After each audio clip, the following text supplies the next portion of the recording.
واحد السلام عليكم متتبعين الاوفياء. اليوم ان شاء الله غنعاود لكم واحد القصه ديال واحد المتتبعه ديالي، وفضلا وليس امرا منكم تخليو ليها التعاليق ديالكم، هي راه غتقراهم كاملين. ودابا غنقول لكم خليكم معايا نعاود لكم تفاصيل الحكايه كما انكم كنتوا حاضرين مع ابطالها. عارفه بزاف منكم لما قلتش الاغلبيه فيكم غادي يشوفوني وحده ما مزياناش، حيت خنت الزوج ديالي. خنتو مع صاحبو اللي قريب ليه، ماشي شي واحد اللي غريب عليه. انا ام ديال جوج اطفال، كنا عايشين حياة كلها سعادة. قصتي غتبدا فاش مشيت واحد النهار عند عائلة راجلي، ومشيت عندهم بوحدي.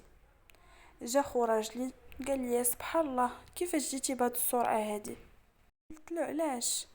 قال لي حيت يلاه كي شفتك مع الزوج ديالك. شنو كتقول؟ انا راه من الظهر وانايا عندكم. بقى غير تيشوف فيا وتيدخل ويخرج في الهضره. انا منين شفتو بحال هكا قلت ليه والله تتحلف وتقول لي اشنو كاين. بقى تيصفر ويخضر عليا ويقول لي ما تديهاش فيه، ورا الرجال هما هادو وانتيا مولات العقل وانتيا هادي وانتيا هادي. هو قيل غير تشابه ليا. المهم انايا حسيت بان كاينه شي حاجه واخا سكت. فاش رجعت لداري صارحت راجلي بهذا الشيء، ونكر نكره وحده قال لي انا عمرني خنتك وعمرني شفت في بنت المراه من غيرك. داز الوقت البنات تقريبا شي سيمانه، ومن ديك الساعه وانا مراقبه ليه التليفون ومراقبه ليه الميساجات ديالو. شفت العجب البنات وشفت شحال من حاجه. العلم ان الزوج ديالي انسان اللي كان تيبان ليا خلوق وتيخاف الله، طيب في المعامله ديالو معايا. من ديك الساعة بقيت انا وياه في المشاجرات على قبل التليفون ديالو، لان عمرني قصرت مع الزوج ديالي في اي حاجة من الحقوق ديالو ولا من دارو ولا من شقاه ولا من ولادو. ديما مهلية في راسي، مهلية في داري، مهلية في وليداتي، ما منقص عليه حتى شي حاجة. من ديك الساعة وانا معاه في الصداع وفي المشاكل. ديما تنجلس ونتحاور معاه فلان قول لي واش انا مقصره معاك في شي حاجه، واش انا فيا شي عيب، غير دوي معايا، غير قول لي نصلحوا هذا الشيء هذا اللي تيطرا. تيقول لي يا ما فيك حتى شي عيب، الا كان العيب راه فيا انا. بقينا على هاد الحاله يا البنات حتى صافي تاكدت وتيقنت ان راجلي بصح تيخونني. وانا كنت انسانه اللي كتومه بزاف، وديما المشاكل تنردهم لخاطري تنردهم لقلبي، وهذا غلط كبير تنديرو حنا العيالات. كنت كتومه لواحد الدرجه ما تتخيلش. بقيت تنجمع تحسيت براسي انني غادي نتفرقع. حتى لواحد النهار اللي غيكون هذا هو السبب ديال الخيانه ديالي للزوج ديالي. واحد النهار كنت جالسه وتنحس براسي وحيده. الفكرة ديال الخيانة تدور ليا في الراس، علاش زعما تيخونني، علاش؟ بقيت على ديك الحالة حتى وصلت لواحد النقطة ديال انني خاصني نشوف شي حد نعاود ليه المشاكل ديالي ونخوي عليه قلبي ونشوف شي حل الا لقاه يعطيه ليا نديرو مع هذا الراجل. صافي هي هادي قررت انني نتصل داك النهار بالصديق ديال الزوج ديالي، نصرحو ونقول ليه اشنو تيدير الزوج ديالي، ونقول ليه عافاك الا ما حاول تبعدو على داك الشيء وحاول تنصحو وشوف كي دير معايا، عاوني الله يجازيك بخير. المهم هضرت معاه المره الاولى وقلت ليه هادشي غادي يبقى سر بيني وبينك. هي صافي كوني هانيه اختي انا غنهضر معاه. المهم كانت هذه هي اول مكالمه هاتفيه لينا. ثاني اتصال هو صنع ليا وسول فيا قال لي كي بقيتي واش لاباس. المهم تا انا هضرت معاه وبقيت تنجبد منه الهضره. داز هذاك النهار والاتصال الثالث هو فين بقينا تنهضروا. قال لي صافي خلينا من هاد المشاكل وعاودي لي شويه على راسك. صافي بقينا تنهضروا حتى لواحد اللحظه قال لي واش تقدري تخرجي عندي واحد دقيقه لحدا الباب، غير باش نشوفك ونعرف راسي مع من تنهضر. انا رفضت في الاول، ولكن هو بقى مصر عليا، بقى تيصر وتيأكد عليا حتى صافي قبلت وخرجت لعنده. فعلا خرجت عنده وشافني وحاول انه يدخل الدار ديالي ولكن انا منعته.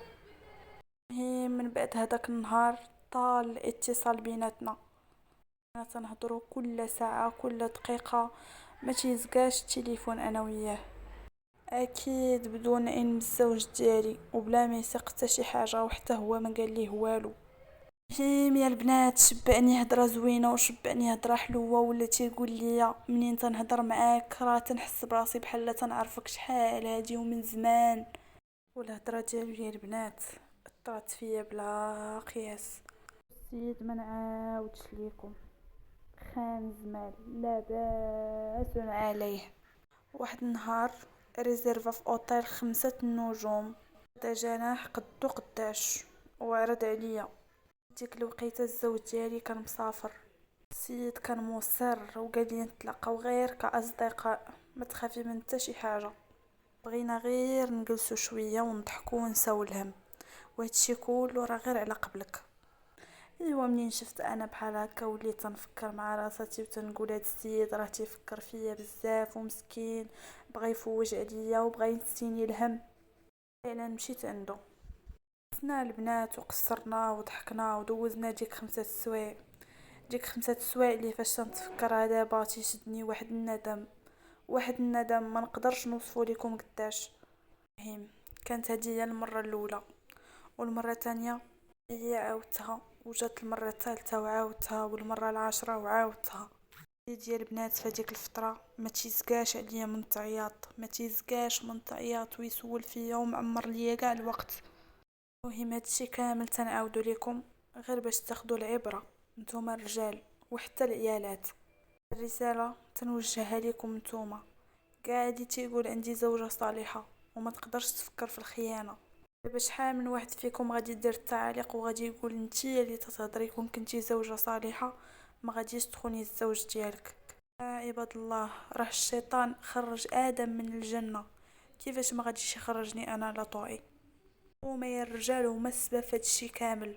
نتوما الازواج اللي تتهملوا الزوجات ديالكم وتتخونوهم وما تتعطيهمش الوقت وما تتهضروش معاهم وما تتفوجوش عليهم وما تتخليش ليهم الفرصه فين يفكروا في انهم يخونوكم.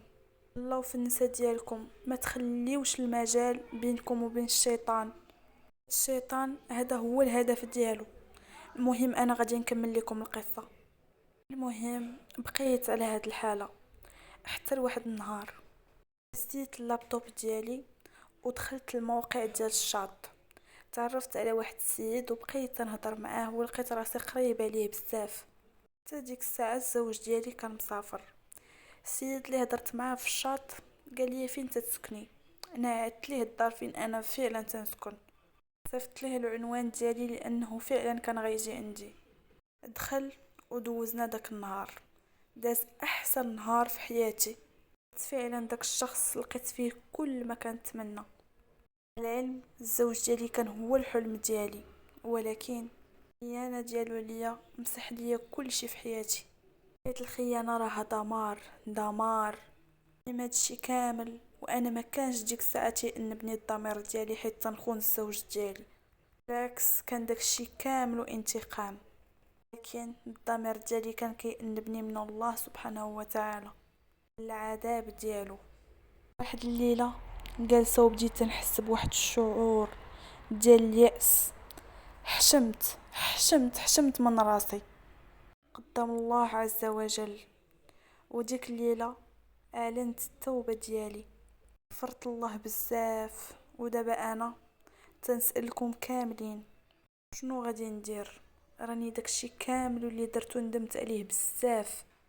غنتظر التعاليق ديالكم وغنقراهم كاملين. متابعيني الاوفياء، كانت هذه القصه ديالنا اليوم. نتمنى من الله انكم تكونوا استفدتوا وخدتوا العبره منها، وتنتمنى انكم تخليوا صاحبه القصه تعاليقكم والاراء ديالكم. يهدي ما خلق، الله يهدي ما خلق، حيت هادشي اللي ولينا تنشوفو راه ولا تيخلق. تنساوش تخليو ليا جيم وتفعلوا زر الجرس فضلا وليس امرا، تشجعوني وتحفزوني نزيد نحط لكم قصص كتر ان شاء الله.